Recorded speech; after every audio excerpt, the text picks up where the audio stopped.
আসসালামু আলাইকুম সবাইকে। কি অবস্থা তোমাদের সবার? আশা করি তোমরা সবাই অনেক অনেক ভালো আছো। সবাইকে আমাদের way to CU A unit crash course 2.0 তে অনেক অনেক স্বাগতম। এবং আমরা আজকে আমাদের এই ক্লাসের মধ্যে যে জিনিসটা কমপ্লিট করব সেটা হচ্ছে আমাদের কেমিস্ট্রির 24-25 সেশনের যত সকল কোয়েশ্চেন আছে সেটার ডিপ ডাউন বেসিক এবং ব্যাখ্যা সহ এই জিনিসগুলোকে সলভ করে ফেলবো। ডিপ ডাউন বেসিক থাকবে এখানে, প্লাস থাকবে প্রত্যেকটার ব্যাখ্যা, যা কিছু আমাদের জন্য প্রয়োজনীয়। তো আসলে আমাদের 24-25 সেশনে যে কোয়েশ্চেনগুলো ছিল, রসায়নের অংশটা টু বি অনেস্ট অনেক বেশি সহজ ছিল। এবং আমি যদি বলি যে আমাদের সিইউ এ ইউনিটের আরেকটা মেজর স্পেশালিটি হচ্ছে এখানে ভার্সিটি হওয়ার সত্ত্বেও তুমি 100 এমএস এর একটা ক্যালকুলেটর ইউজ করতে পারবা। বাট রসায়ন থেকে আসা কোয়েশ্চেনগুলা, এটা তোমার ফার্স্ট পেপার সেকেন্ড পেপারে যতগুলো চ্যাপ্টারে আছে না কেন, সবগুলা থেকে আসা যে কোয়েশ্চেনগুলো ছিল সেখানে আসলে 100 এমএস এর ক্যালকুলেটর ইউজ করা ছাড়াও হ্যান্ড ক্যালকুলেশনের মাধ্যমে তুমি খুব সহজে উত্তরগুলো করতে পারতা। সো ম্যাথ এবং ফিজিক্সের জন্য তোমার ক্যালকুলেটরটা দরকার হতেও পারতো, বাট বিলিভ মি কেমিস্ট্রিতে যা কিছু আসছে তা ক্যালকুলেটর ছাড়াই তুমি সলভ করতে পারতা। বুঝা গেছে? সো যা হোক, চলো আমরা যে শুরু করি। আমরা যখন কোয়েশ্চেন ব্যাংক সলভ করবো তখন আমরা টার্গেটে রাখবো একটা বিষয়, সেটা হচ্ছে জাস্ট একটা কোয়েশ্চেনের উত্তর ক নাকি খ না গ, এই অ্যাপ্রোচে মোটেও না। কারণ ওই কোয়েশ্চেনটা হুবহু রিপিট হবে এরকম চান্সেসটা হচ্ছে 0.0001% বোধ হয়। বরঞ্চ যেই জায়গাটা থেকে কোয়েশ্চেন আসছে, যেই টপিকটা থেকে, ওখানকার কোয়েশ্চেনের ফ্রিকোয়েন্সিটা কেমন, হটস্পটটা কেমন কেমন হতে পারে সেখানকার প্রশ্ন, সেইটা টার্গেটে রাখবো মেইনলি। দ্যাটস ওয়াই আমরা যখনই একটা কোয়েশ্চেন সলভ করবো সেটা ডিপ ডাউন যত সকল ব্যাখ্যা আছে, বিকৃতি বিচ্যুতি সব কিছু থেকে কোয়েশ্চেনগুলোকে কাভার করার চেষ্টা করবো। চলো তাহলে শুরু করি। আর পুরো ক্লাস জুড়ে আমি তোমাদের সাথে থাকবো আশিকুল ইসলাম খান ভাইয়া, পড়াশোনা করতেছি ঢাকা ইউনিভার্সিটিতে। চলো শুরু করা যাক। তো দেখো, প্রথমে একটা কোয়েশ্চেন আসছে, এটা আমাদের গুণগত রসায়ন অধ্যায়েরই কোয়ান্টাম সংখ্যার অংশ থেকে। বলতেছে নিচের কোনটি উপশক্তি স্তর অনুযায়ী অরবিটালের সংখ্যা প্রকাশ করে? নট ইলেকট্রন সংখ্যা, বলতেছে অরবিটালের সংখ্যা। সো আমাদের চারটা কোয়ান্টাম সংখ্যার যে মান ছিল, প্রধান কোয়ান্টাম সংখ্যাটা কি এন, পরেরটা কি এল, পরেরটা কি এম, তারপরেরটা হচ্ছে আমাদের এস। এন আমাদের প্রধান কোয়ান্টাম সংখ্যা, প্রধান কোয়ান্টাম সংখ্যা, কোয়ান্টাম সংখ্যা। এল কি বলতো? এল হচ্ছে আমাদের সহকারী কোয়ান্টাম সংখ্যা। সহকারী কোয়ান্টাম সংখ্যা কোনটা? এল, এটা হচ্ছে আমাদের সহকারী। চৌম্বকীয় বা ম্যাগনেটিকটা হচ্ছে কে আমার এম, এটা হচ্ছে আমাদের চৌম্বকীয়। আর স্পিন কোয়ান্টাম সংখ্যা এটা হচ্ছে আমাদের এস, এটা কি স্পিন কোয়ান্টাম সংখ্যা। এই তো হচ্ছে ওভারঅল স্পিন কোয়ান্টাম সংখ্যা। বোঝা গেছে নিশ্চয়ই? তো আমরা এখান থেকে যে জিনিসটা দেখতে যাচ্ছি, আমাদের অরবিটাল সংখ্যা প্রকাশ করার কথা বলছে। এন এর মানের সাথে এল এর মান ডিপেন্ডেন্ট, এল এর মানের সাথে এম এর মান ডিপেন্ডেন্ট, এস এর মানটা ডিপেন্ডেন্ট কারো উপরই না আসলে। এস এর মানটা হচ্ছে সিম্পলি এটা কত হয়, প্লাস মাইনাস হাফ হয়, তাই না? এস এর মানটা হয় হচ্ছে জাস্ট প্লাস মাইনাস হাফ। ওকে, সো আমি যেটা বললাম এন এল এম এর মানগুলা একজন আরেকজনের উপর ডিপেন্ডেন্ট। যে কোনো এন এর মানের জন্য ইলেকট্রন সংখ্যা কত আসলে, এটা কি আমরা জানি না? যে কোনো এন এর মানের জন্য ইলেকট্রন সংখ্যা, এটা ওই বাচ্চাকালের একেবারে সূত্র, ইলেকট্রন সংখ্যা 2n স্কোয়ার, তাই না? 2n square. তুমি জানো একটা অরবিটালে কয়টা ইলেকট্রন থাকতে পারে? এই যে একটা বক্স, এই যে একটা সিম্পল বক্স যে তুমি রেডি করছিলে, একটা অরবিটালে কয়টা ইলেকট্রন থাকতে পারে? নিশ্চয়ই দুইটা, যাদের স্পিন হবে হচ্ছে ডিফারেন্ট, নিশ্চয়ই দুইটা। সো তাহলে ইলেকট্রন সংখ্যা যদি 2n স্কোয়ার হয়, তাহলে এটাকে যদি আমরা 2 দ্বারা ভাগ করি তাহলে সেখান থেকে আমরা অরবিটাল সংখ্যা পাই না? অবশ্যই পাই। সো এখানে আমি একটা কথা লিখতে পারি যে কোনো এন এর মানের জন্য, যে কোনো এন এর মানের জন্য ইলেকট্রন সংখ্যা না লিখে আমি লিখবো হচ্ছে ভাই অরবিটাল সংখ্যা। অরবিটাল সংখ্যা, অরবিটাল সংখ্যা এটা কত হবে? Just N square. এটা কিন্তু খুব গুরুত্বপূর্ণ একটা ইনফো। অরবিটাল সংখ্যাটা কি হবে? Just N square. ঠিক একই রকমভাবে আমাদের যে কোনো এল এর মানের জন্য, যে কোনো এল এর মানের জন্য আমরা অরবিটাল পাবো। জন্য অরবিটাল সংখ্যা হয় হচ্ছে 12 প্লাস 1 সংখ্যক অরবিটাল। তাহলে ইলেকট্রন যে কোনো এল এর মানের জন্য ইলেকট্রন কত হবে? যে কোনো এল এর মানের জন্য, এল এর মানের জন্য ইলেকট্রন সংখ্যা কত হয়? Is equals to 2 into 12 plus 1, just এটার সাথে 2 গুণ, ওটাই করছি। দেখো ওটাই করেছি। সো আমরা যদি এটার একটু প্রুফ রিড করতে চাই, তুমি বলো তো আমার পিতে আমার ইলেকট্রন কয়টা, মানে সরি পিতে আমার ইলেকট্রন যাই তো 6টা, অরবিটাল সংখ্যা কয়টা? পি এর জন্য অরবিটাল সংখ্যা হচ্ছে আমাদের 3টা, তাই না? একটা হচ্ছে p of x, p y আর পি জেড, এই তিনটা। তো তাহলে পি এর জন্য আমার হচ্ছে তিনটা, পি এর জন্য আমার এল এর মানটা কত ভাইয়া? পি এর জন্য এল এর মানটা হচ্ছে আমাদের 1। এখানে তুমি বসাও তো, এখানে তো তিনটা অরবিটাল তুমি পাইলাই, তাহলে 2 × 1 প্লাস হচ্ছে 1 ইজ ইকুয়ালস টু কত? 3। এই তিনটাই পাইছো না? এটাই তো বুঝায় আসলে। এই তিনটাতে কয়টা ইলেকট্রন যেতে পারে? একটাতে দুইটা গেলে তিনটাতে যাবে কয়টা? 6টা। দ্যাটস ওয়াই পিতে কয়টা ইলেকট্রন যায়? p6 অব্দি ইলেকট্রন যায় না? এই হচ্ছে টোটাল এই ঘটনা। তাহলে আমার যে কোশ্চেনটা বলছিল উপশক্তি স্তর বা সাবসেল এল, যে কোনো এল এর মানের জন্য আমার অরবিটাল সংখ্যা কত হবে? সো রাইট আনসারটা হচ্ছে যে জাস্ট এখানে যেটা দিলাম, এটাই তো আমাদের কারেক্ট আনসার, এটাই না? তাহলে আমরা বলতে পারি সি, টিএল প্লাস মানে 2l + 1, এটাই হবে কারেক্ট আনসার।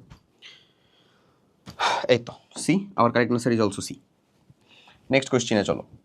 নেক্সট কোশ্চেন বলতেছে লেড ক্লোরাইড PbCl2 এর দ্রাব্যতার গুণফল 1.6 × 10⁻⁻5 হলে লেড আয়নের দ্রাব্যতা কত?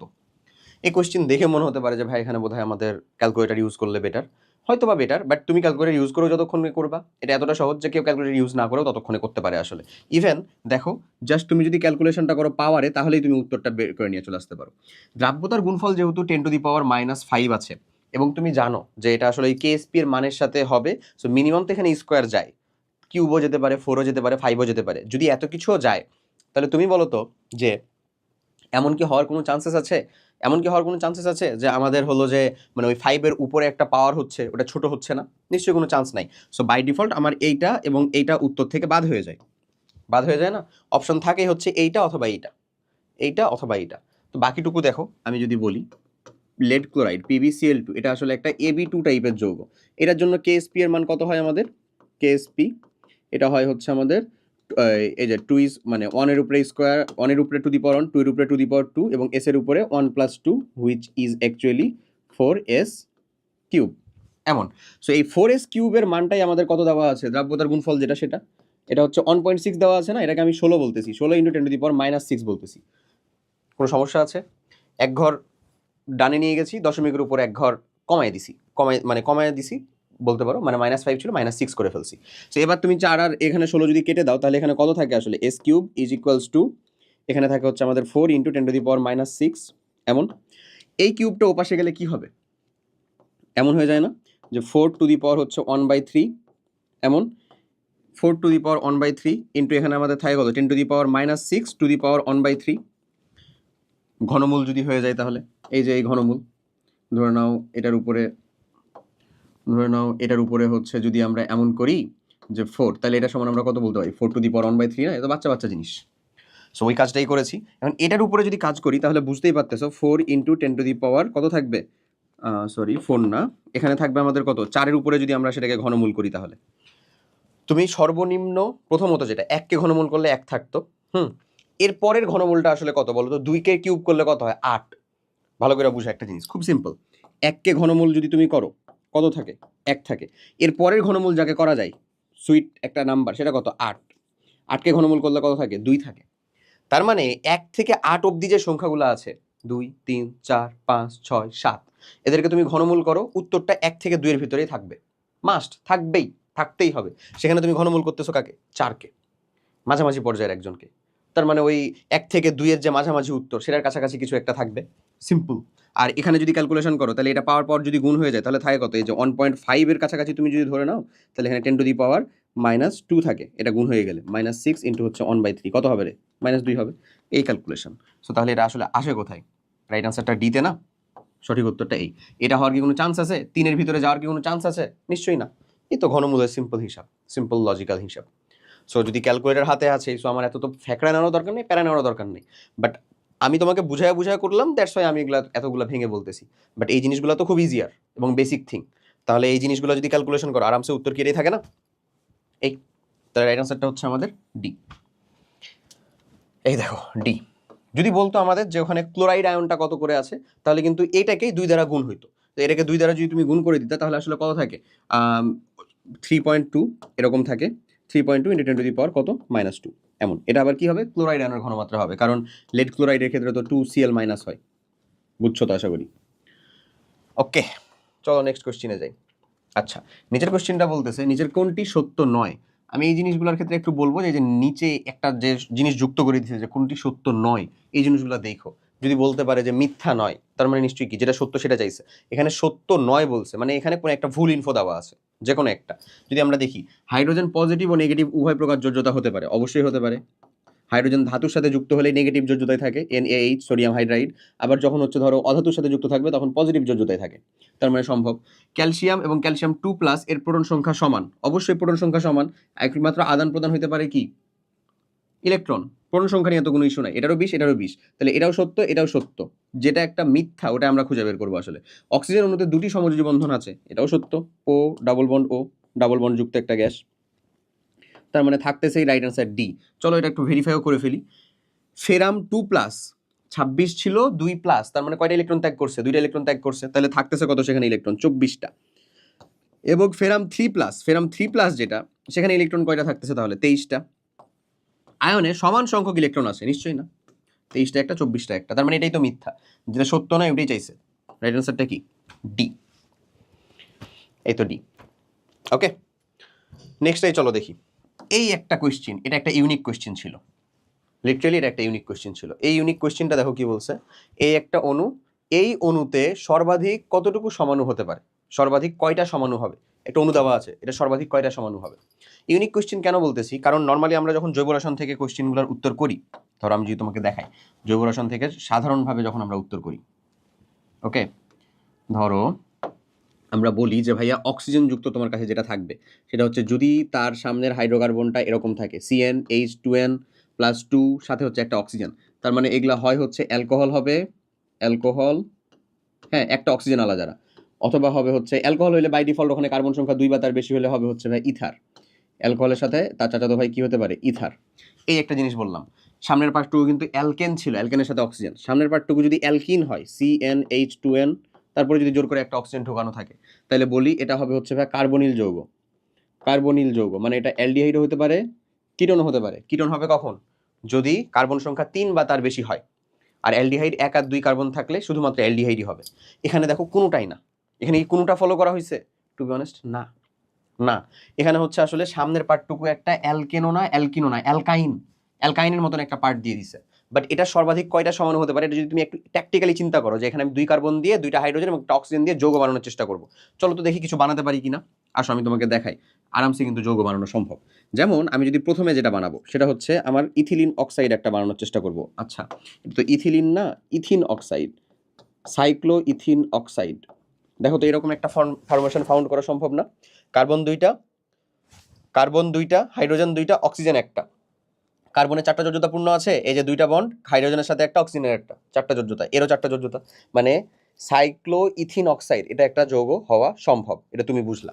এরপরে যদি চলে আসো, এর পরেরটা আমরা নিব হচ্ছে এরকম যে একটা অ্যালকিনের অ্যালকোহল বানানোর চেষ্টা করি। চলো, C∼COH, তারপরে হচ্ছে এই যে একটা হাইড্রোজেন। দেখো এটাও তৈরি হওয়া সম্ভব না? এটাও তৈরি হওয়া সম্ভব কিনা? অবশ্যই এটাও তৈরি হওয়া সম্ভব। এটা কি করছি জাস্ট, মানে ওই তো সিম্পলি খালি হচ্ছে যে যুক্ত করে দিছি একটা অ্যালকিন, অ্যালকিনের একটা অ্যালকোহল বানানোর চেষ্টা করছি এমন।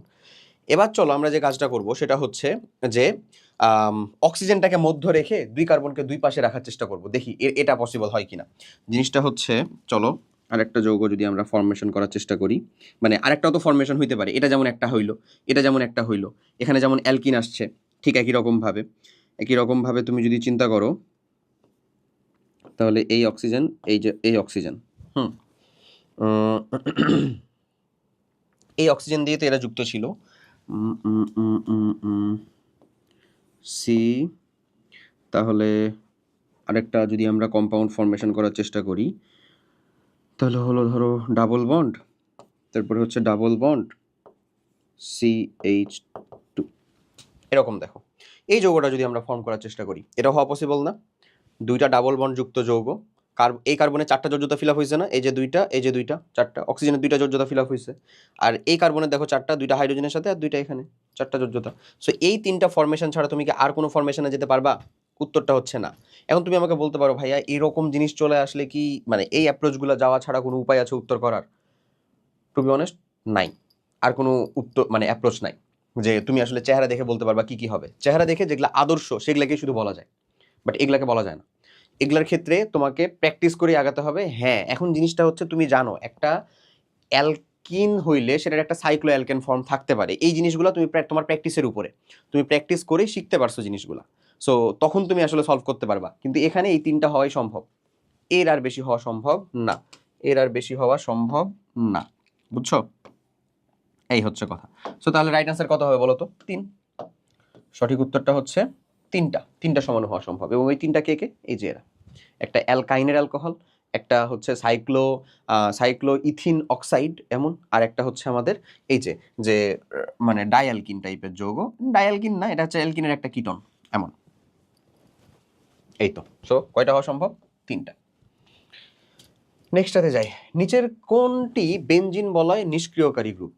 এই কোয়েশ্চেন জৈব রসায়ন থেকে ফ্রিকুয়েন্ট একেবারে ভাই, ফ্রিকুয়েন্ট। হ্যাঁ, মানে এর মতন বোধহয় আর অন্য কেউ আসে না। সো আজকে একটা টেকনিক আমরা শিখবো যেটা দিয়ে আমরা সবগুলাকে ইনশাল্লাহ কাউন্ট করে ফেলতে পারবো। যারা বলয় নিষ্ক্রিয় করে তারা মেনলি মেটা নির্দেশক হয়, আর যারা বলয় সক্রিয় করে তারা মেনলি কি? অর্থপ্যারা নির্দেশক হয়। সো আমরা একটা ফরম্যাট শিখবো, সেটা হচ্ছে ধরো এই যে বেনজিন বলয় প্রতিস্থাপক গ্রুপ হিসেবে আমরা যুক্ত করছি হচ্ছে এক্স এবং ওয়াই একে। সো এখানে একটা মাত্র সিদ্ধান্ত শেখো খালি, এখানে যদি ইফ ইলেকট্রন নেগেটিভিটি বা তড়িৎ ঋণাত্মকতা, electronegativity of X is greater than Y হয়, এক্স এর ইলেকট্রন নেগেটিভিটি বা তড়িৎ ঋণাত্মকতা যদি ওয়াই এর থেকে বেশি হয়, তবে এটা হচ্ছে অর্থপ্যারা নির্দেশক বা সক্রিয়কারী,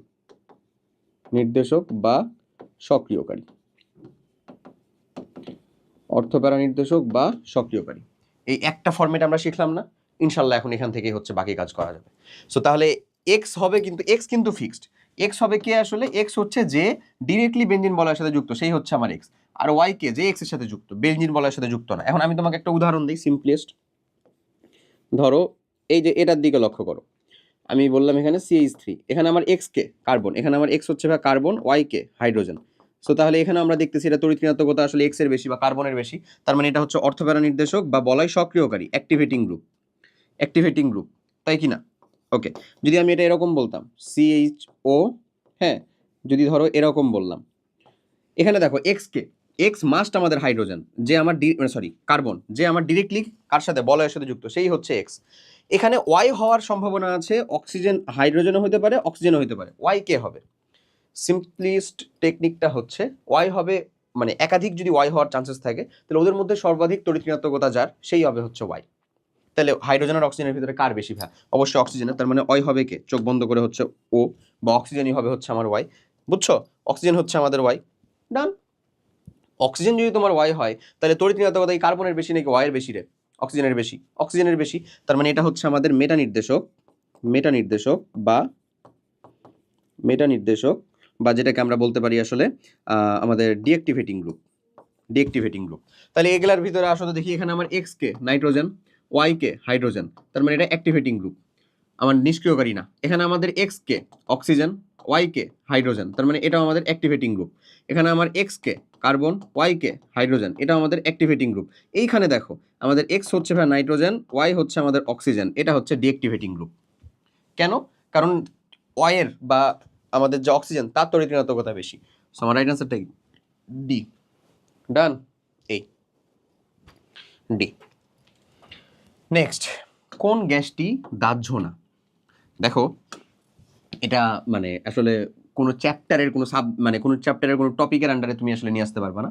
এটা সিম্পলেস্ট উদাহরণ হচ্ছে ওই বাচ্চাকালে পড়া জিনিস, সেটা হচ্ছে অক্সিজেন গ্যাস আগুন বা দহন বিক্রিয়ায় সাহায্য করে বা প্রয়োজন, যাই বলো না কেন, সাহায্য করে বা প্রয়োজন, কিন্তু নিজে জ্বলে না,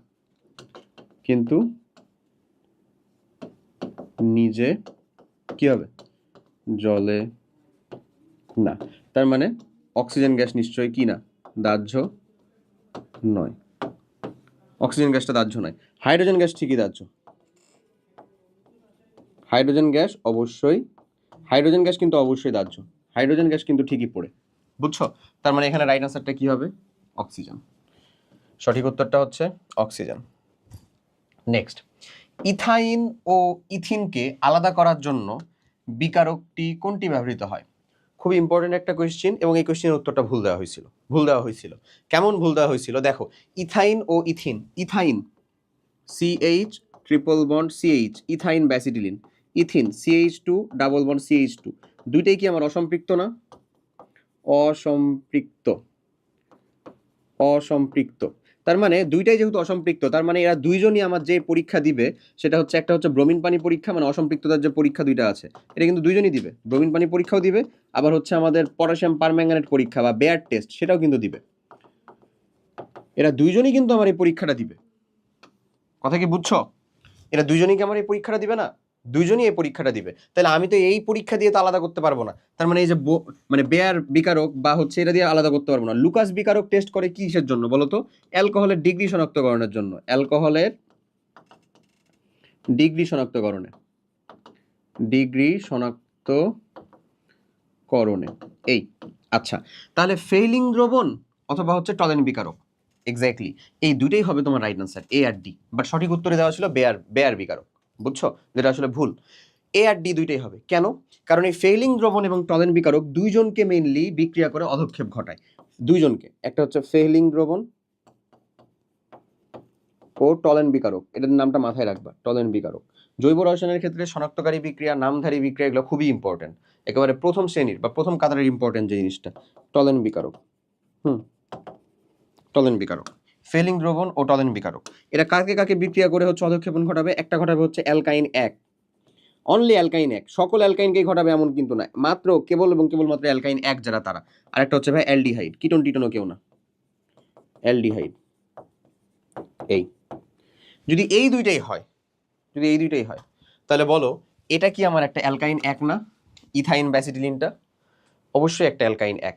তার মানে ফেইলিং দ্রবণের টলেন বিকারকের সাথে এ বিক্রিয়া করবে, কিন্তু অ্যালকিন তো করবে না। বলা আছে কি অ্যালকিন করবে না? অ্যালকাইন 1 কেবলমাত্র অ্যালকাইন 1, অন্য কোনো অ্যালকাইনও না। আর সাথে কে করবে? অ্যালডিহাইড করবে। সো আমাদের রাইট আনসারটা কি হবে বলো তো? এই দুইটা, A আর D। সঠিক উত্তরটা হচ্ছে A আর D। নেক্সটটাতে যদি যাই, বেনজিনের ক্ষেত্রে নিজের কোনটি প্রযোজ্য নয়? এই যে বারবারই বলি যে শেষে দেখো নয় যুক্ত করে দিছে। বেনজিন বলতেছে প্রতিস্থাপন বিক্রিয়া অংশগ্রহণ করে, অবশ্যই করে, এবং কোন ধরনের প্রতিস্থাপন বলো তো? ইলেকট্রোফিলিক, ইলেকট্রোফিলিক প্রতিস্থাপন বিক্রিয়া অংশগ্রহণ করে, ইলেকট্রোফিলিক। আচ্ছা, তারপরে অ্যারোমেটিক হাইড্রোকার্বন, অবশ্যই বেনজিন আমার অ্যারোমেটিক হাইড্রোকার্বন। দুটি সমানুরূপে বিদ্যমান, উত্তরটা হচ্ছে ভুল। দুইটাই স্ট্রাকচার আছে, সমানু না ভাই, সমানু না। এই যে দেখো স্ট্রাকচার দুইটা কেমন জানো? এই যে এটা একটা, এই স্ট্রাকচারটাকে এটারই আরেকটা হচ্ছে যে চাইলে তুমি এভাবে লিখতে পারো এটাকে, তুমি এখন যে জায়গাগুলোতে দিলা ডাবল বন্ড এখানে না দিয়ে এখানে দিতে পারো। এই দুইটা স্ট্রাকচারকে বলা হয় হচ্ছে ভাই রেজোন্যান্স স্ট্রাকচার, RS বা রেজোন্যান্স স্ট্রাকচার। ওকে, আর আরেকটা আছে এই যে যেটাকে তুমি হচ্ছে বেনজিনের মধ্যে অক্সিজেন দিয়ে দাও, হ্যাঁ, এটা আসলে অক্সিজেন না কিন্তু বেনজিন বলয় যাকে বলে। সো এটা হচ্ছে আসলে কি স্ট্রাকচার? এটা হচ্ছে আমাদের hybrid structure, hybrid structure, resonance এবং হাইব্রিড স্ট্রাকচার। বাট এটা মোটেও সমানু না। সমানু মানে কি বলতো? ভৌত ও মানে না, ভৌত না ঠিক, ওই যে ওই কি বলে আণবিক এবং গাঠনিক সংকেত একই হইতে হবে, একই না হলেও হবে। মানে তোমাকে বলা হয় যে আণবিক সংকেত একই, গাঠনিক সংকেত ভিন্ন, একইও হইতে পারে। আণবিক এবং গাঠনিক সংকেত ভিন্ন হতে পারে, একইও হতে পারে, কিন্তু যে দুইটার ভিতরে তুমি সমান বলতেছো তাদের অন্তত ভৌত এবং রাসায়নিক ধর্মে একটা মিনিমাম পার্থক্য থাকা লাগবে। এখানে এগুলো কিচ্ছু নাই, সবার ভৌত এবং রাসায়নিক ধর্ম এক, কারণ সবাই হচ্ছে আসলে কি বেনজিনকেই রিপ্রেজেন্ট করতেছে, অন্য কাউকে রিপ্রেজেন্ট করতেছে না, বুঝছো? সো এই কথাটাই আসলে ভুল এবং এটাই আসলে প্রযোজ্য নয়। তো রাইট আনসার আমি কিন্তু সিতেই পেয়ে গেছি, আর কোথাও যাওয়ারই দরকার নাই।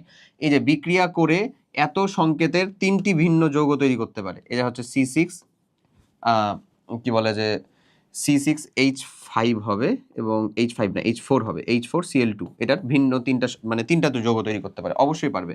কেমনে পারবে দেখো, আমি তোমাকে দেখাই দিই। এই যে দেখো এটা Cl, এটা Cl, এটা একটা, এটা Cl, এটা Cl, এটা একটা পারে। তারপরে এরপরে যদি আমি একটা দেখাই, ওখানে তুমি একটাকে ঠিক রাখো, এটা হচ্ছে কি আসলে, এটা হলো তুমি বলতে পারো 1,2 ডাইক্লোরো বেনজিন। আবার এটাকে তুমি দেখো তো 1,3 ডাইক্লোরো বেনজিন। আবার এটাকে তুমি 1,4 বলতে পারো, 1,4 ডাইক্লোরো বেনজিন। তাহলে 3টা ভিন্ন ফরম্যাট তৈরি করা সম্ভব হচ্ছে না? হচ্ছে। ডিও সঠিক, তার মানে সঠিক না কেবলমাত্র সি, এবং ওটাই আমাদের রাইট আনসার। এই দেখো সি। এটাই হচ্ছে আমাদের কারেক্ট অ্যান্সার। ডান। ওকে, নেক্সট কোশ্চেনটাতে যদি যাই, গ্রিগনার বিকারক। এই দেখো জৈব রসায়ন থেকে আরেকটা গুরুত্বপূর্ণ কোশ্চেন। প্লাস এটা কি আসলে একটা অ্যালডিহাইড, এবং এই অ্যালডিহাইডটা যদি মিথানল বা ফর্মালডিহাইড না হয় তাহলে সেক্ষেত্রেই তৈরি হবে 2 ডিগ্রি একটা অ্যালকোহল। আমি তোমাকে একেবারে লিখে দিই যে জিনিসগুলা, সেটা হচ্ছে গ্রিগনার বিকারক, হ্যাঁ, গ্রিগনার রিয়েজেন্ট জিআর, এটা দিয়ে বলতেছি গ্রিগনার রিয়েজেন্ট প্লাস ফর্মালডিহাইড, স্পেসিফিকভাবে বলতেছি ফর্মালডিহাইড, এ যদি বিক্রিয়া করে তাহলে তৈরি হবে তোমার যেটা, সেটা হচ্ছে 1 ডিগ্রি একটা অ্যালকোহল, প্রাইমারি অ্যালকোহল বা বলতে পারো 1 ডিগ্রি অ্যালকোহল। আমি বিক্রিয়া দেখাবো, সমস্যা নাই। সেম টু সেম গ্রিগনার বিকারক দিয়ে এরপরে যদি ফর্মালডিহাইড ছাড়া অন্য যে কোনো একটা অ্যালডিহাইড যুক্ত হয়, যেমন আমি ধরে নিলাম RCHO, যেটা এটা CH3CHO হতে পারে ফর্মালডিহাইড ছাড়া, বাট সেটা অ্যালডিহাইডই হবে। আর প্রাইমারি বা 1 ডিগ্রি অ্যালকোহল পেতে গেলে ফর্মালডিহাইডই দেওয়া লাগবে, তাছাড়া কোনো উপায় নাই। আচ্ছা, তাহলে এটা যেটা তৈরি হবে সেটা হচ্ছে আসলে কি 2 ডিগ্রি অ্যালকোহল, এটাই কিন্তু তোমার এখানকার কোশ্চিনে আছে 2 ডিগ্রি অ্যালকোহল। আর যদি তুমি এই গ্রিগনার বিকারকের সাথে যে কোনো টাইপের একটা কিটোন বিক্রিয়া করাও, যে কোনো টাইপের একটা কিটোন, তাহলে এখানে যে প্রোডাক্টটা দিবে সেটা হচ্ছে 3 ডিগ্রি একটা অ্যালকোহল। আমি একটার মেকানিজম দেখাই দিই, বাকিগুলোর মেকানিজম তুমি সেই অনুযায়ী কমপ্লিট করতে পারবা। 3 ডিগ্রি অ্যালকোহল। সো এই জিনিসটা কি বললাম, তাহলে এটা 2 ডিগ্রি অ্যালকোহল, আমাদের রাইট আনসার কি ডি। কিভাবে হয় চলো একটু দেখাই। গ্রিগনার বিকারকটা আমার কেমন, RMgX প্লাস বিক্রিয়া করতেছো তুমি কার সাথে, আর এখানে হচ্ছে যে সিম্পলি এই যে এটাকে ভেঙে রাখো, তাহলে তোমার জন্য বুঝতে সব থেকে বেশি বেটার হবে। C ডাবল বন্ড O, এই যে ধরনের একটা হাইড্রোজেন আছে, এখানে আছে হচ্ছে একটা R গ্রুপ। ওকে, আমি যে বিক্রিয়াটা করাচ্ছি এবার দেখো। সো বিক্রিয়ার ক্ষেত্রে যেহেতু এটা সংযোজন বিক্রিয়া বা প্রতিস্থাপন বিক্রিয়া, দুই ক্ষেত্রে প্লাস মাইনাসের হিসাবটা ক্যালকুলেশন করলে সব থেকে সহজ হয়ে যায়। সো তাহলে ম্যাগনেসিয়ামের জন্য বলো তো এটা সবসময় +2, হ্যালোজেনেরটা কি -1, তার মানে এই যে MgX এই গ্রুপটা হয় হচ্ছে +1, তাহলে R গ্রুপটা কত আসলে -1। কার্বন আর অক্সিজেনের ভিতরে যেহেতু জিনিসটা যুক্ত হবে, তাহলে অক্সিজেন তো তড়িৎ ঋণাত্মক বেশি, ও হচ্ছে মাইনাস, এ কার্বন কি প্লাস, তাহলে প্লাসের সাথে মাইনাস আর মাইনাসের সাথে হবে হচ্ছে প্লাস, সিম্পল। তাহলে জিনিসটা থাকতে হচ্ছে আর, এই যে এটা আরটা লিখলাম এই আর, ওকে। তারপরে এই আর এর সাথে কে যুক্ত হয়েছে, এই কার্বনটা যুক্ত হয়েছে, ওই কার্বনটাকে লিখলাম, এখানে অক্সিজেনটাকে লিখলাম, এই অক্সিজেনের সাথে কে যুক্ত হয়েছিল, এই যে এমজিটা যুক্ত হয়েছে, এই MgXটাকে লিখে ফেললাম এমন। এখন এই আর এর সাথে আর কে কে আছে, এই যে উপরের যে আরটা আছে এই সি এর সাথে, সেই আরটাকে লিখলাম, এই যে এটা, হ্যাঁ। আর এখানে যে হাইড্রোজেন আছে সেই হাইড্রোজেনটাকে দিয়ে দিলাম। এরপরে জাস্ট এখানে তোমার কি করতে হবে ভাই, পানি যোগ করতে হবে, পানি যোগ করতে হবে। পানি যোগ করার মানে কি আসলে, তুমি কি যোগ করতেছো বলো তো, H আর OH যোগ করতেছো। তাহলে MgX এই পার্টটুকু ছিল আসলে কি +1, তার মানে এই টোটাল পার্টটুকু কি -1। এখানে হাইড্রোজেনটা +1 আর হাইড্রোক্সিলটা কি -1, তাহলে প্লাসের সাথে মাইনাস, প্লাসের সাথে মাইনাস, তাই না? প্লাসের সাথে যদি মাইনাস হয়ে যায় তাহলে এখানে প্রোডাক্টটা থাকে হচ্ছে এমন যে এই যে আর সি, এখানে উপরে আর, এখানে এইচ, এখানে হচ্ছে OH প্লাস MgOH এইরকম ফরম্যাটের যৌগ পাওয়ার মানে হচ্ছে তোমার বিক্রিয়া শেষ, গ্রিগনার বিকারকের বিক্রিয়া শেষ হচ্ছে এই ফরম্যাটে। তাহলে তুমি দেখো আমার যখন CHO বিক্রিয়া করাবো তখন এটাও আসলে কি একটা বলো তো, হাইড্রোজেন। আমি যখন কিটোন বিক্রিয়া করাবো তখন এই হাইড্রোজেনটা হচ্ছে আমার একটা আর, তারপরে প্রোডাক্টের এখানে একটা আর থাকবে, ওটা তখন 3 ডিগ্রি বাই ডিফল্ট হয়ে গেল, কারণ ডিগ্রিটা কি, ফাংশনাল গ্রুপটা যে কার্বনের সাথে যুক্ত, ওই কার্বনটা যতগুলো কার্বনের সাথে যুক্ত সেটা হচ্ছে তার ডিগ্রি। তো এখন এই ফাংশনাল গ্রুপটা যে কার্বনের সাথে যুক্ত তারা আসলে কয়টা কার্বনের সাথে যুক্ত, 2টা কার্বনের সাথে যুক্ত, মানে তার ডিগ্রি কত, 2 ডিগ্রি অ্যালকোহল। ওকে, ডান। নেক্সট, ক্যানিজারো বিক্রিয়া দেখায়, ক্যানিজারো বিক্রিয়া দেখায় কোনটি? আচ্ছা, এই কোশ্চেনের ভিতরেও একটু ভুল আছে, আমি তোমাকে ভুলটা আসলে মানে বুঝিয়ে বলি। উত্তরে ঠিক করে রাখছে বাট কোশ্চেনের ভিতরে একটু ভুল দিয়ে রাখছে। জিনিসটা দেখো, মানে আমি তোমাকে কোশ্চেনটাই রিফর্ম করে দিচ্ছি, তারপরে তুমি তখন হচ্ছে যে উত্তরটা বানাও। দেখো এখানে হবে হচ্ছে ভাই এরকম CH3 এবার বলো তো উত্তর কি হবে। এই উত্তরটা কমপ্লিট করার জন্য জাস্ট তোমাকে কিছু বেসিক থিওরি আমি শিখাই। এই যে আমাদের কার্বনিল যৌগের জন্য 3টা খুবই বৈশিষ্ট্যমূলক এবং খুবই গুরুত্বপূর্ণ বিক্রিয়া আছে। শুরুর বিক্রিয়াটার নাম কি ভাই? শুরুর বিক্রিয়াটার নাম হচ্ছে আমাদের অ্যালডল না, হ্যালোফর্ম বিক্রিয়া। কি বিক্রিয়া? হ্যালোফর্ম বিক্রিয়া, কার্বনিল যৌগের হ্যালোফর্ম। এখানে লিখবো আমি অ্যালডল, এখানে লিখবো আমি কি Cannizzaro. And first of all কারা বিক্রিয়াটা দেয়, প্রথম জিনিসটাই হচ্ছে এইটা। প্রথম জিনিস আমরা যেটা শেখার চেষ্টা করব সেটা হচ্ছে কোন বিক্রিয়াটা কে দিবে। ওকে, হ্যালোফর্ম বিক্রিয়াটা দিবে হচ্ছে ওই সকল কার্বনিল যৌগ যাদের কাছে মিথাইল কার্বনিল গ্রুপ আছে। সো এই বিক্রিয়া দেওয়ার যোগ্যতাটা কি? Methyl carbonyl group, C double bond O, এই যে মিথাইল কার্বনিল গ্রুপ, এদিকে আর যা থাকবে থাকুক, বাট মিথাইল কার্বনিল গ্রুপ আমার মাস্ট থাকা লাগবে। ওকে, অথবা যাদেরকে জারণ করে এই গ্রুপ হবে মিথাইল কার্বনিল, নামটা বলি আমি, মিথাইল কার্বনিল, বা যে সকল অ্যালকোহলকে জারণ করে, সিম্পলি মানে যাদেরকে জারণ করে অ্যালকোহলকে 1 ডিগ্রি বা 2 ডিগ্রি অ্যালকোহলকে জারণ করলেও মিথাইল কার্বনিল গ্রুপ আনা সম্ভব, যাদের জারণ করে এই গ্রুপ হবে, যাদের জারণ করে এই গ্রুপ আসবে। ওকে, আচ্ছা। এবং এবং তুমি আরেকটা জিনিস বলতে পারো, এখানে আলফা হাইড্রোজেন মিনিমাম হচ্ছে একই কার্বনে তিনটা থাকা লাগবে, ওটাও তুমি একটা শর্ত হিসেবে বলতে পারো। আলফা হাইড্রোজেন মিনিমাম একই কার্বনে কয়টা বলো তো? 3টি, এমন এই একটা কন্ডিশনও দিতে পারো। এখানে হচ্ছে পলিহ্যালোজেন অ্যালকেন তৈরি হয়, এখানে তৈরি হয় হচ্ছে এই যে, যেহেতু হ্যালো ফর্ম বলাই দিচ্ছে, তাহলে পলিহ্যালোজেনে অ্যালকেন তৈরি হয়, প্রোডাক্ট হিসেবে কি তৈরি হবে? পলিহ্যালোজেনে অ্যালকেন প্লাস তৈরি হবে হচ্ছে বাকি অংশটুকুর অম্লের লবণ। এই হয়ে গেল তোমার হ্যালোফর্ম বিক্রিয়া সম্পর্কে কাচ্চা চিট্ঠা, আর কিচ্ছু লাগবে না। অ্যালডল ঘনীভবন বিক্রিয়াটাতে কি? এখানে বলা হবে হচ্ছে শর্তটা এরকম যে, যে সকল কার্বনিল যৌগের আলফা হাইড্রোজেন মিনিমাম একটা থাকা লাগবে, মিনিমাম একটি must present, alpha hydrogen minimum একটা প্রেজেন্ট থাকা লাগবে। এবং এখানে যে যৌগটা তৈরি হবে সেটা হচ্ছে ভাই যে এরকম অ্যাল আর ডল, বুঝছো না জিনিসটা?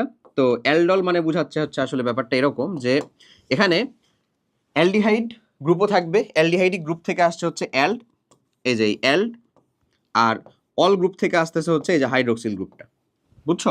মানে এখানে দুইটা জিনিসই থাকবে, এই যে এরকম একটা ফরম্যাটের যৌগ তৈরি হবে, বাট এখানে আলফা হাইড্রোজেন মিনিমাম একটা উপস্থিত থাকা লাগবে। ক্যানিজারো বিক্রিয়ার কথা যদি বলি আমি, তাহলে এখানে alpha hydrogen must not present, এখানে আলফা হাইড্রোজেন থাকাই যাবে না, তাহলে সে ক্যানিজারো বিক্রিয়া দিবে, মাস্ট নট প্রেজেন্ট। এবং এই বিক্রিয়াটা হয় হচ্ছে আসলে অসামঞ্জস্য বিক্রিয়া,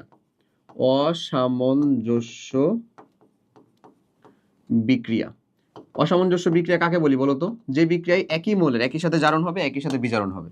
তাই ওর যেটা জারণ হবে, ওই জারণ করে তৈরি করে হচ্ছে লবণের, মানে সরি অ্যাসিডের লবণ, ওর জারণ করে এখানে প্রোডাক্ট তৈরি করে হচ্ছে অ্যাসিডের লবণ, প্লাস তৈরি করে হচ্ছে আসলে যেটা বিজারণ হচ্ছে সে কি তৈরি করবে? ওটা তো মানে ওর তো একটা কার্বনিল যৌগ ছিল, ও কি তৈরি করবে আসলে? অ্যালকোহল, বিজারণ হচ্ছে যার। এই তোমার আসলে এইটুকু যদি ইনফরমেশন মনে রাখতে পারো, তোমার অ্যাটলিস্ট এই অ্যালডল ঘনীভবন বিক্রিয়া, তারপরে হচ্ছে হ্যালোফর্ম এবং ক্যানিজারো বিক্রিয়া সম্পর্কে আর কোনো প্রকার জিনিস জানা লাগবে না। এখন কথা হচ্ছে আলফা হাইড্রোজেন কি? আলফা হাইড্রোজেন জিনিসটা কি? এই জিনিসটা হলো ফাংশনাল গ্রুপ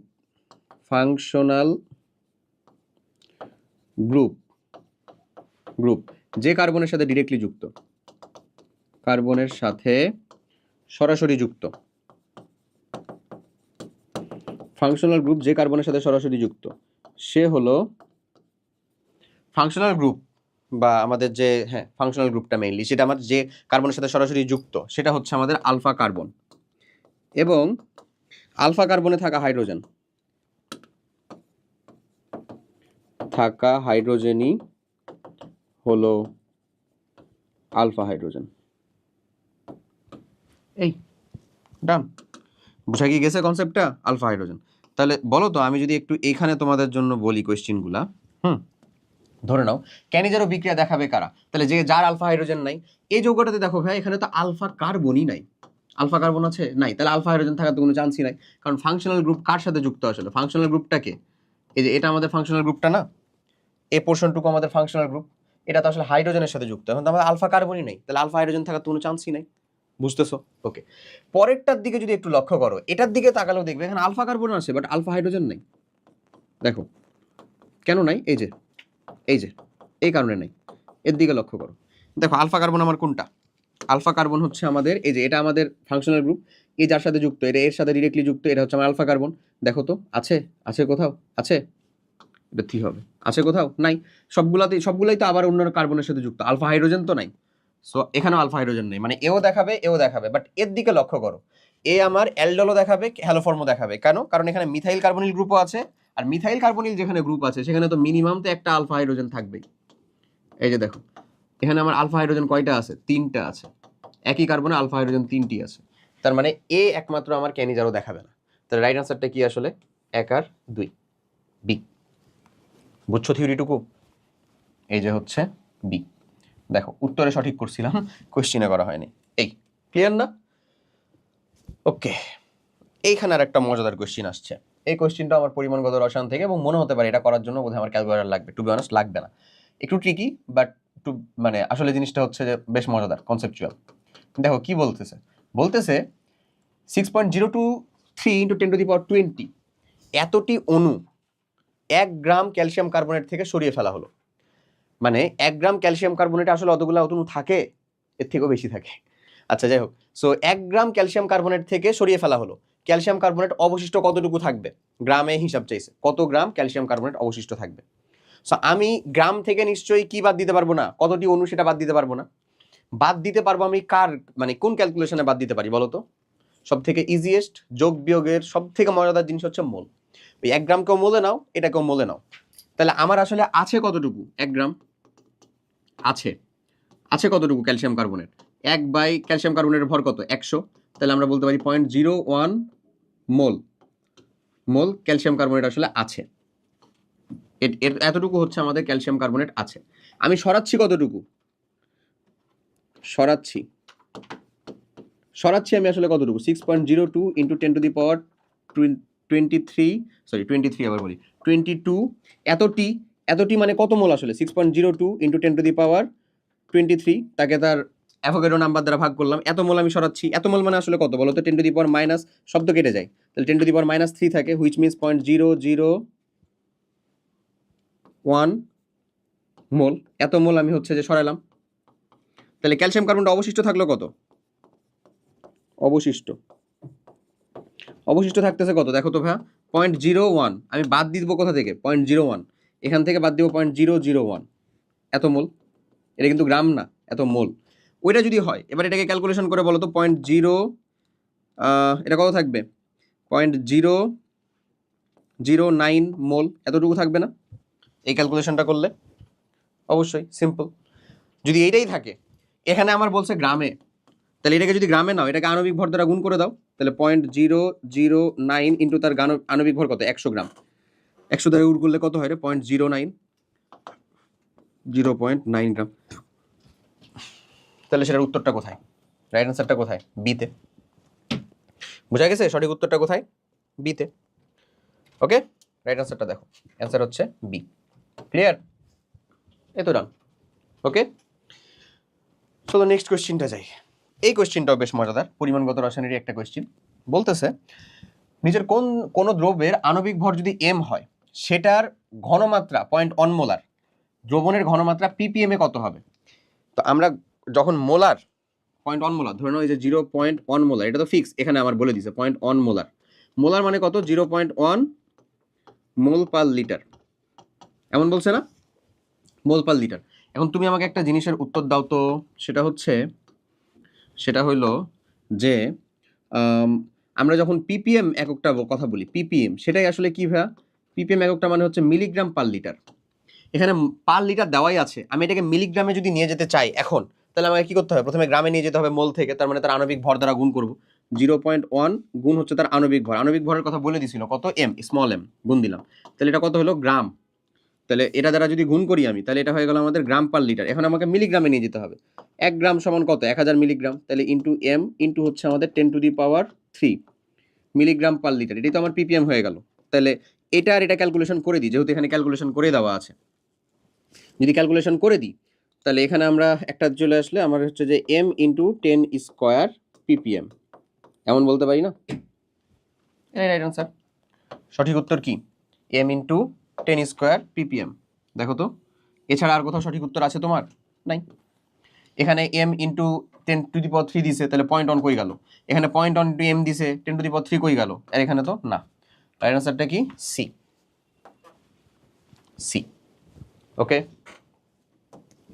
নেক্সট। একটা দ্রবণের আণবিক ভর হচ্ছে 106। 106 কার আণবিক ভর রে? Sodium কার্বনেটের, Na2CO3। ওকে, সেটার ডেসিমোলার মানে কত? 0.1 মোলার। সেমিমোলার মানে 0.5, সেন্টিমোলার মানে 0.01। 250 ml দ্রবণ তৈরিতে কত গ্রাম দ্রব্য লাগবে? ওরে কঠিন কোশ্চেন। সো তাহলে এখান থেকে যদি তুমি এখন মানে বের করতে চাও এস থেকে ডাব্লিউ এন, ভাই দরকার নেই অত কিছু, ডাব্লিউ এর ডিরেক্ট মান তুমি বের করতে পারো, সব সাঁটাও গুণ, সব কত আছে আমার, কত তৈরি করতে হবে 106 তার আণবিক ভর, ইন্টু কত মোলার, ডেসিমোলার মানে 0.1, ভেরি গুড, ইন্টু মানে যত আয়তন সেটাকে জাস্ট লিটারে নিতে হবে, তাহলে আয়তন 1000, তার মানে হুইচ মিনস অ্যাকচুয়ালি জিনিসটা হচ্ছে এরকম 106, হ্যাঁ, বাই হচ্ছে 4 ইন্টু 0.1 এমন। সো আমরা এখন আসলে মানে টোটালটাকে আসলে করতে দিতে চাচ্ছি, মানে কমপ্লিটই করব, 106কেই ভাগ করব হচ্ছে আমি কি দিয়ে, এই যে 4 দিয়ে যদি ভাগ করি আমার সমস্যা কি, ভাগ করার সিম্পলেস্ট উপায়টা হচ্ছে ওই যে তোমার মনে আছে কিনা 106 ভাগ করো 4 দিয়ে, তোমার হাতে তো ক্যালকুলেটর আছে একটা 100 ms এর, আমি ইউজও করতে যাচ্ছি না, এই সেম তুমি টিপবা, আমি এখানে ভাগ করে কমপ্লিট করে ফেলবো আশা করি, সমস্যা নাই। তাহলে এখানে যদি তুমি একবারে করতে চাও তাহলে এটা কত থাকে, ওই যে আমাদের 26 থাকে না, 26 দিলে কত 104, তো এখানে 2 থাকে, একটা দশমিক নাও, এখানে 20, তাহলে 26.5, ডান। সো আমি এখানে পাই হচ্ছে 26.5 ইন্টু হচ্ছে 0.1, 0.1 দিয়ে গুণ করা, 10 দিয়ে ভাগ করা, একই তো কথা, হুইচ মিনস অ্যাকচুয়ালি কত 2.65, এটার কতবার না করছো এই ক্যালকুলেশন বলো তো, মুখস্থ হয়ে যাওয়ার কথা, 2.65, রাইট আনসারটা হচ্ছে এ, এই এ, ওকে। পরে আসো, সেম কোশ্চেন না, মানে ওই আমাদের ম্যাথমেটিক্যাল একটা ফেজেরই কোশ্চেন, লঘুকরণ সূত্র থেকে একটা কোশ্চেনটা বলা হয়েছে 250 ml সোডিয়াম কার্বনেটের ঘনত্ব 0.5 মোলার কমিয়ে যদি আমি 0.1 মোলার বানাতে চাই কতটুকু পানি যোগ করতে হবে। সো আমার আলটিমেটলি এস ফাইনাল মানে ঘনমাত্রা ফাইনাল, আয়তন ফাইনাল, ফাইনাল আয়তনে যতটুকু ঘনমাত্রা, ফাইনাল আয়তন যতটুকু, ফাইনাল আয়তনের ঘনমাত্রা যতটুকু, সেটা হচ্ছে আমাদের পূর্বের অবস্থা S1 V1, এটা আমি এস আর ভি দিলাম, S2 আর V2 দিলাম না, কারণ মোল সংখ্যা আমার কি হবে সেম, মানে আমাদের পূর্বের মোল সংখ্যা এন অফ এফ ফাইনাল মোল সংখ্যা এবং এন অফ আই ইনিশিয়াল মোল সংখ্যা সেম, কারণ আমি খালি পানি বা আয়তনের চেঞ্জ করছি, কিসের চেঞ্জ করিনি, সোডিয়াম কার্বনেটের কোনো প্রকার পরিবর্তন করিনি। তো তাহলে আমাদের ফাইনাল আয়তনটা কতটুকু সেটাই চাইছে আমাদের, আমি কতটুকু পানি যোগ করতেছি, দেখো আমি যদি কতটুকু পানি যোগ করি সেটা যদি বের করি তাহলে আমার আয়কার অবস্থা কত ছিল বলো তো, 250 ইন্টু হচ্ছে 0.5, ওকে, বাই আমাদের কত হচ্ছে 0.1, সেই 0.1টাকে ওপাশে মানে 0.1 মানে কত 1/10, 1/10কে তুমি উপরে দিয়ে দিলা, মানে 10 দিয়ে তো গুণ হয়ে যাচ্ছে, তাহলে 5 ইন্টু 250 কত হবে 1250, সো 1250 ml, 1205 হয়ে গেছে, 1250 ml। এন্ড এই জিনিসটা বোঝাচ্ছে যে তোমার 0.1 মোলার ঘনমাত্রা হবে 1250 ml যখন পানি থাকবে তখন, সেখানে তোমাকে এখানে চাইছে যোগ করতে হবে কতটুকু, তোমার পানি তো ছিল আগে থেকে 250 ml, তাহলে যোগ করতে হচ্ছে কতটুকু, নিশ্চয়ই 1250 থেকে যোগ করা লাগবে 250 বাদ, যোগ করা লাগবে কত 1250 থেকে 250 বাদ, যদি বাদ দাও তাহলে কত থাকে, তাহলে থাকে হচ্ছে আমাদের 1000 ml বা 1 লিটার পানি যোগ করতে হবে, রাইট আনসার বি, এই দেখো বি, ডান। ওটা হচ্ছে লঘুকরণ সূত্রের কাহিনী। এখানে দেখো আর একটা ভুল কোশ্চেন, এই কোশ্চেনটা আসছিলই এটা, সেখানে ভুল কোশ্চেন কেন বলা হচ্ছে, কারণ জিনিসটা হলো এই একটা যৌগ, এই যৌগ দিয়ে দেওয়া হয়েছে, এরকম টাইপের আসলে রিয়েলে কোনো যৌগ এক্সিস্ট করে না টু বি অনেস্ট, হ্যাঁ, এটা হচ্ছে এরকম হতে পারে যে হেক্সাফ্লোরো, এটা আসলে এরকম হতে পারে যে হেক্সাফ্লোরো silicic acid H2SiF6 হেক্সাফ্লোরো silicic acid, এরকম হওয়া পসিবল, বাট এই যে এই যৌগটা অক্সিসিলিসিক অ্যাসিড এরকম বলে আসলে রিয়েলে কোনো যৌগ এক্সিস্ট করে না। এটা না করারও কিছু কারণ আছে, আমি সেটা বলতেছি। এই যৌগ অনুযায়ী দেখো একটা, এই যৌগ অনুযায়ী যদি তুমি সিলিকনের আসলে নির্ণয় করো, কি বলে যে জারণ সংখ্যা নির্ণয় করো, এটা খুব সহজ, তুমি ফ্লোরিনটা দিয়ে বুঝতে পারতেছো, এটা -6, এটা হচ্ছে কত ভাইয়া +2, এটা হচ্ছে তোমার -2, তাহলে এখানে -8 হচ্ছে, এখানে তোমাকে একটা +6 লাগবে, এবং ওই +6টাই আসলে কার, সিলিকনের, মানে সমান 0 তো হবে আলটিমেটলি, এটা আমি একবারে যখন করতে চাচ্ছি। আর তুমি যদি ভেঙে করতে চাও কোনো সমস্যা নেই, হাইড্রোজেনটা +1 ইন্টু হচ্ছে 2, প্লাস হচ্ছে আমারটা হলো এক্স যারটা বের করবো, তারপরে হচ্ছে -2, প্লাস হচ্ছে কত -1 ইন্টু 6 ইজ ইকুয়ালস টু কত হবে 0 হবে।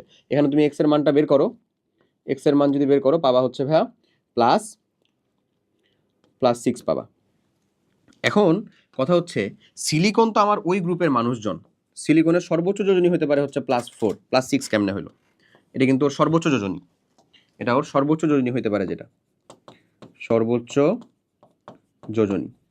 সর্বোচ্চ যোজনী হতে পারে হচ্ছে আমার +4, ও +6 কেমনে যায়, যাওয়া তো উচিত না, আসলে যাওয়া উচিত না, দ্যাটস এরকম যৌগ আসলে কিছু এক্সিস্ট করে না।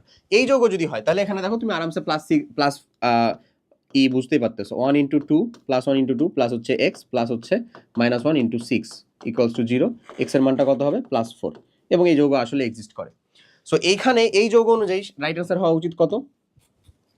রাইট অ্যান্সার হওয়া উচিত হচ্ছে +6, বাট উত্তর দেওয়া আছে হচ্ছে +4, এবং +4 উত্তরটা তখনই হবে, +4 উত্তরটা যখনই হবে যদি এখানে অক্সিজেন না থাকে। সো কোয়েশ্চেন যেহেতু এটা ডিরেক্ট এরকম ছিল, তো তোমার তো এটা দেখার দরকার নাই বা বুঝারও দরকার নাই এটা আসলে হবে কি হবে না বা হ্যান ত্যান। কি করবা তুমি? তোমাকে কোয়েশ্চেন অনুযায়ী উত্তর করতে হবে, সেই উত্তরটা হবে হচ্ছে +6। ওকে, এটাই কিন্তু কারেক্ট অ্যান্সার। কোয়েশ্চেন অনুযায়ী +6 উত্তরটাই হচ্ছে সঠিক। +4 এর যে কাহিনীটা সেটার কথা আমি অলরেডি তোমাকে ব্যাখ্যা করলাম, বললামই। উত্তর দেওয়া আছে +4, +4 যদি উত্তর হয় তাহলে এখানে আসলে অক্সিজেনটা হবে না, যেটা আসলে ওনাদের এন্ডের ভুল। তার মানে মার্ক সবাই পেলে তুমিও পাবা, যদি কেউই না পায় তার মানে এই কোয়েশ্চেন বাদ দিয়ে ধরো হচ্ছে করা হবে, জাজ করা হবে। সো এগুলাতে মাথা ঘামানোর কোনো দরকার নাই যে কোয়েশ্চেন ভুল হয়েছে না ভুল হয়েছে। তুমি হচ্ছে যে শুরু করছো ধরো হচ্ছে যে মানে স্যারকে ডাকা যে স্যার এটা তো হওয়া সম্ভব না, না আমি হাইড্রোজেনের তো সব অ্যাসিড জানি, এটা তো জীবনেও হতে পারে না। তোর স্যার বোধহয় মানে সায়েন্সেরই স্যার না, তোর গার্ডে যে স্যার পড়ছে, হতে পারে কোনো ইসলামের ইতিহাসের কোনো স্যার, ইংরেজির কোনো স্যার। ও কেমনে বুঝবে? ও তুই তুই কি চাস? তোর কি মনে হয়? তুই কোয়েশ্চেনের পরীক্ষা হলে মানে একটা উত্তর করার জন্য জাস্ট 45 থেকে 50 সেকেন্ড সময় আছে, ওই সময়ের ভিতরে কেউ এসে তোর কোয়েশ্চেন ঠিক করে দিবে? এগুলো নিয়ে প্যারানোরই দরকার নেই, যা আছে থাকুক। তোমার মনে হচ্ছে এটা ভুল হতে পারে, থাকুক। তুমি যদি সঠিক হও তাহলে ভেরি গুড, সেই অনুযায়ী কাজ করে যাবা। ডান। নেক্সট কোয়েশ্চেনটা চলো দেখো। এখানে বলতেছে কোনটি প্রথমে বিজারিত হবে। এটা হচ্ছে আমাদের তড়িৎ রসায়নের একটা সিম্পল কোয়েশ্চেন। তুমি জানো না আমাদের ধাতু সক্রিয়তা সিরিজ, কে না কে ম্যাগাইভার এলো যেন ফিরে পেলো হারানো কিছুর আগে, এই টাইপের। এখন এটা তো আর একটু অত্যাধুনিকতা আসছে। তো এখন এখান থেকে তুমি যত উপরে উঠবা তত তার ইলেকট্রন ত্যাগ করার প্রবণতা বেশি বা জারণ করার প্রবণতা বেশি। ইলেকট্রন ত্যাগ প্রবণতা বেশি, এমন বলতে পারো না? পারো। বুঝছো, ইলেকট্রন ত্যাগ প্রবণতা হচ্ছে বেশি যত উপরে উঠবা, এমন। সো তাহলে এদের যে আয়নগুলা হবে সেটার এক্স্যাক্ট সক্রিয়তা সিরিজটা হবে উল্টা। মানে ওখানে যত তুমি নিচে নিচে যাবা তত তার ইলেকট্রন গ্রহণ করার প্রবণতা বেশি হবে। তাহলে এদের যদি আয়ন হয় তাহলে সেই হিসাবে সব থেকে নিচে আসলে আসলে কি কপার 2+ না? তার মানে ওর ইলেকট্রন গ্রহণ করার প্রবণতা বেশি হবে। এখানে প্রথমে বিজারিত হয় বলছে, বিজারিত মানে কি? ইলেকট্রন গ্রহণ না, ইলেকট্রন গ্রহণ প্রবণতা বেশি, গ্রহণ প্রবণতা বেশি, ইলেকট্রন গ্রহণ প্রবণতা বেশি। যত নিচে আসবে তত তার ইলেকট্রন গ্রহণ প্রবণতা বেশি হবে, এমন কি না? তাহলে রাইট আনসারটা কি হবে? Obviously copper 2+। সি। নেক্সট আরেকটা সুন্দর কোয়েশ্চেন এবং যথেষ্ট মজাদার কোয়েশ্চেন, প্রবলেম আমাদের লাস্ট কোয়েশ্চেন। কোয়েশ্চেনটা হচ্ছে 1 মোল কিউপ্রিক ক্লোরাইড কে তড়িৎ বিশ্লেষণ করতে কত ফ্যারাডে বিদ্যুৎ প্রয়োজন হবে? 1 মোল যখন কিউপ্রিক ক্লোরাইড, তার মানে আসলে জিনিসটা হচ্ছে এই যে কপার 2+, একে যখন তুমি তড়িৎ বিশ্লেষণ করতেছো, এই ধাতুটা তুমি জমা করবা, তাহলে ও আসলে 2টা ইলেকট্রন গ্রহণ করতে পারে। এটা তো আসলে বেসিক্যালি 2টা ইলেকট্রন কি নাকি 2 মোল ইলেকট্রন বলো তো? 2 মোল ইলেকট্রন। 1 মোল ইলেকট্রনের জন্য কতটুকু লাগে? 1 ফ্যারাড। 2 মোলের জন্য কতটুকু লাগবে? 2 ফ্যারাড। এখানে অ্যাকোয়াস ছিল, ও এখান থেকে সলিডে পরিণত হবে। তাহলে এই যে এখান থেকে তুমি বুঝতে পারতেছো এটা আসলে কত? 2 ফ্যারাড। কতটুকু বিদ্যুৎ লাগবে? যেহেতু 1 মোল, তার 1 মোলকে নিতে গেলে আমার 2 মোল ইলেকট্রন লাগে। 2 মোল ইলেকট্রন মানে কত? 2 farad electron, 2 farad charge. So বিদ্যুৎ 2 ফ্যারাড বিদ্যুৎ প্রয়োজন। আমাদের রাইট আনসারটা কত হবে? 2। এই হচ্ছে যাবতীয় এবং ওভারঅল আলাপ। আশা করি বুঝা গেছে আমাদের সিইউ এ ইউনিট লাস্ট ইয়ারের কেমিস্ট্রি কোয়েশ্চেনগুলো কি কি ছিল, কিভাবে সেগুলোর উত্তর করতে হইতো, এবং উইদাউট ক্যালকুলেটর আসলে কেমিস্ট্রি কোয়েশ্চেনটা কতটা সহজ আসছে তুমি আগের বছরই এখান থেকে একটা সিম্পল অনুপ্রেরণা নিতে পারো। ইনশাল্লাহ তোমার বেলাও বলা যায় না যে রসায়নের কোয়েশ্চেনই সব থেকে সহজ আসবে, বাট টু বি অনেস্ট রসায়ন তোমার সেভিয়ার হিসেবে হতে পারে। সো যাই হোক, যারা শেষ পর্যন্ত কমপ্লিট করলাম তাদেরকে অবভিয়াসলি অনেক অনেক থ্যাংক ইউ। তুমি যখন এইভাবে কোয়েশ্চেন ব্যাংকগুলোকে সলভ করতেছো ভাইয়া, তুমি যে জিনিসটা সম্পর্কে আইডিয়া পাচ্ছ সেটা হচ্ছে যে আমাদের সিইউ সিটি ইউনিভার্সিটি না, কে? চট্টগ্রাম ইউনিভার্সিটি। এই সিইউ এর কোয়েশ্চেন করার মানে তার কোয়েশ্চেন প্যাটার্নটা আসলে কেমন, তুমি বিন্দুমাত্র বলতে পারো না যে তুমি কোয়েশ্চেন ব্যাংক সলভ করার পরে তুমি চাচ্ছ যে না ভাইয়া কেন এখান থেকে আমি কমন পেলাম না। কখনো না, জীবনেও না। আমি নিজে বলতেছি তুমি জীবনে একটা ফোঁটা কমন পাবা না। তুমি কমন পাবা জিনিসটা কি? কমন পাবা হচ্ছে ভাই কোয়েশ্চেনের টাইপটা। দেখো তো, বাফার থেকে একটাও কোয়েশ্চেন আসছে, পিএইচ থেকে একটা কোয়েশ্চেন আসে নাই। এটার পসিবিলিটিজ আছে যে তোমার বেলাও আসবে না, কারণ বিগত 4-5 বছরে আসলে সিইউ এখানে তুমি দেখতে পাচ্ছ না যে বাফার বা এখান থেকে কোনো প্রকার কোয়েশ্চেন আসছে, খুবই ফ্রিকোয়েন্সি কম। বাট তুমি দেখো ওই মানে পরিমাণগত রসায়ন থেকে কতগুলো কোয়েশ্চেন আসছে, জৈব রসায়নের শনাক্তকারী বিক্রিয়াগুলো থেকে কতগুলো কোয়েশ্চেন আসছে। So always focus on type, always focus on topic, ঠিক আছে? এই জিনিসগুলো অবশ্যই অবশ্যই কমন পাবা। এখন তারপরে তোমার যে কাজটা হচ্ছে, নতুন করে তো থিওরি ক্লাস কমপ্লিট করার বিন্দুমাত্র প্রয়োজন নেই। ভার্সিটি ইউনিটের জন্য যতটুকু পড়ছো ততটুকুই, ওটুকুর সাথে সাথে ওটুকুতে তোমার কাছে যেই নোটটা আছে নিজের কাছে, নিজের কমপ্লিট করার জন্য যে নোটটা, এই নোটটাকে আরামসে রিভিশন কমপ্লিট করবা, আরামসে রিভিশন কমপ্লিট করবা, রিভিশন করতে থাকবা, ভালো মতন ওটাকে পড়বা। ওই জিনিসটাকে রিভিশন করে জাস্ট যতটা পারা যায় নিজে স্ট্যান্ডার্ড এক্সামগুলোর ভিতরে অ্যাপেয়ার হবা, এক্সাম দেওয়ার চেষ্টা করবা, নিজের ল্যাকিংসগুলোকে বের করবা। ওই ল্যাকিংসগুলোকে জাস্ট সলভ করতে পারলেই, যে যতটা বেশি ল্যাকিং সলভ করতে পারে ওই হচ্ছে আলটিমেটলি ততটা বেশি আগায় থাকে। এই অ্যাডমিশনের ইনফিনিট লুপটা হচ্ছে এখানেই, ইনফিনিট লুপটাই হচ্ছে এখানে, আর অন্য কোথাওই না। বুঝা গেছে? সো আশা করি জিনিসগুলো ধরতে পারছো এবং সে অনুযায়ী আসলে কাজে লাগাও সময়টাকে।